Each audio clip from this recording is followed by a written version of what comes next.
hablar de reproducción sexual.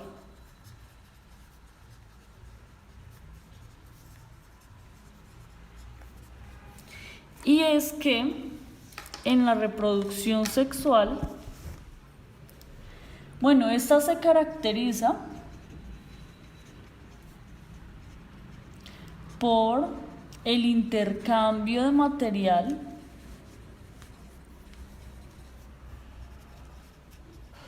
genético de los gametos. Acordémonos que los gametos son las células germinales o células reproductoras, teniendo como resultado seres únicos con variabilidad genética.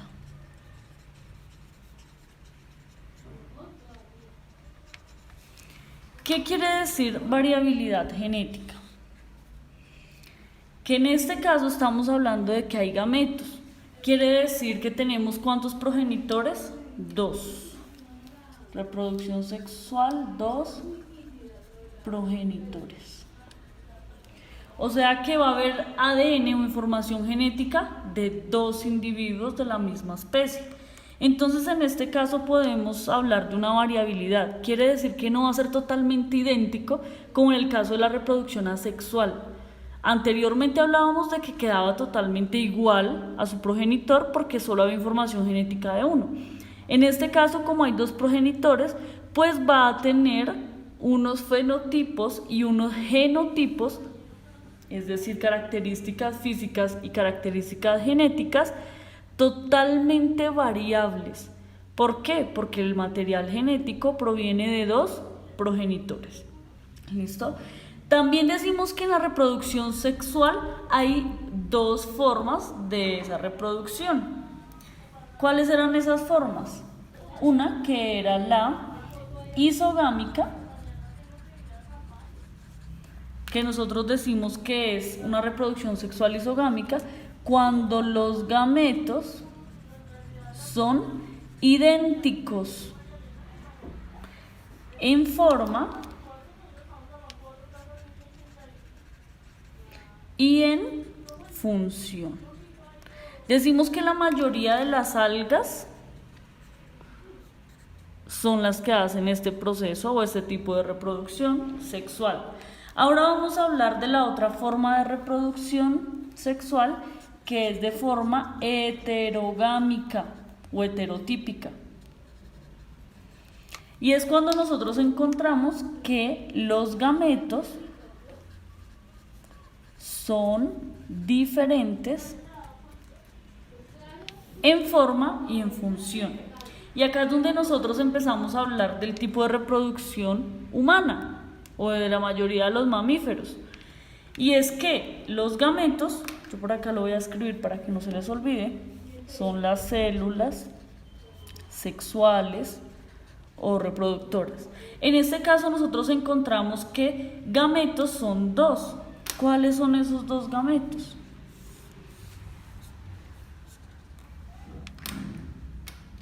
Los óvulos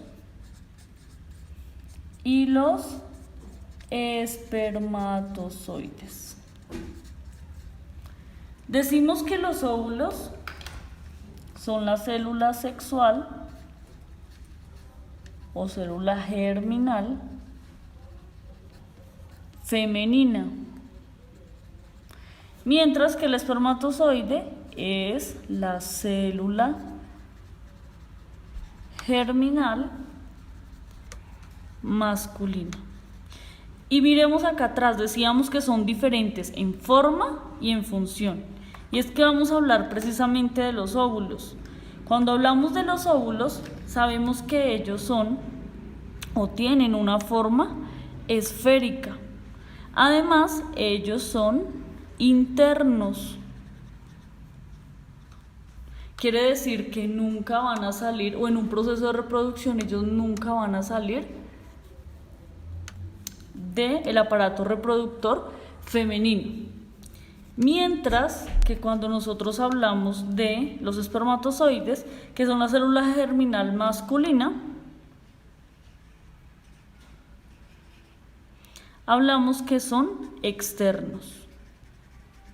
Quiere decir que salen o que se encuentran fuera en el proceso de reproducción sexual del aparato reproductor masculino. Esto en cuanto a funciones. Decimos que el óvulo es totalmente inmóvil,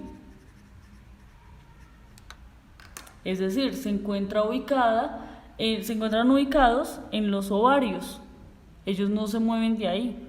En cambio, los espermatozoides son móviles y son ágiles.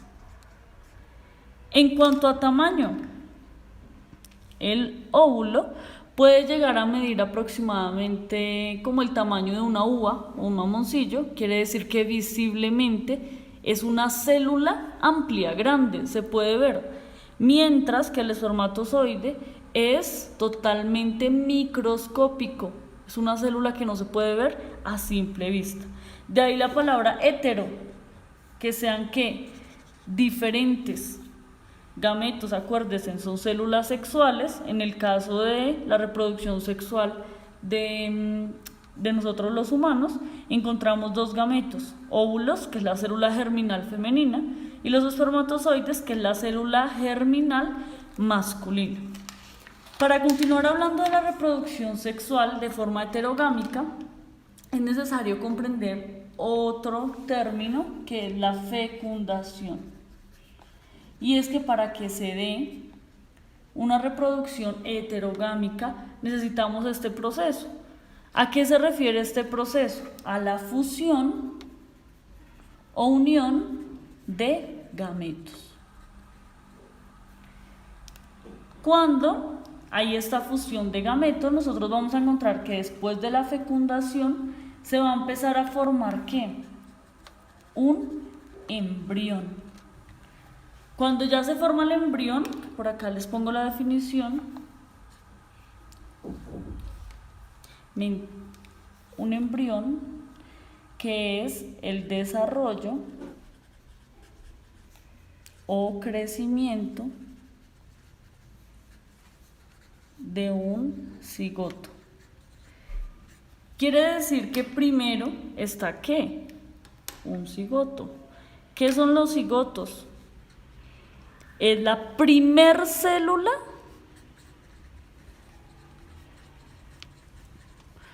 con ADN único. ¿Por qué? Porque ese cigoto se viene a dar a partir de esta fusión. Entonces tenemos el proceso de fecundación, que es la fusión o la unión de gametos. Luego aparece, gracias a esa fusión, la primer célula con ADN único. ¿Cómo se llama esa primer célula? Cigoto. Cuando ya empieza a haber un desarrollo o crecimiento de ese cigoto, estamos hablando de un embrión. ¿Listo? Ese es el proceso de la reproducción sexual de forma heterogámica o heterotípica. Quiere decir que los dos gametos son totalmente diferentes. ¿Listo? Todo esto nos lleva a conocer algo, y es que gracias a los procesos de reproducción, acá se los voy a poner como la importancia de que nosotros conozcamos esto, es que nos lleva a entender, o sea, nos ayuda a entender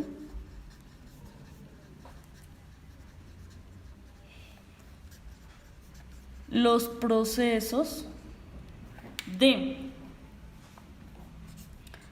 adaptación, los procesos de evolución y de extinción de las especies. ¿Listo? Más que todo nosotros hemos estado hablando de esto en las clases. Próximamente ya estaremos hablando de la reproducción celular,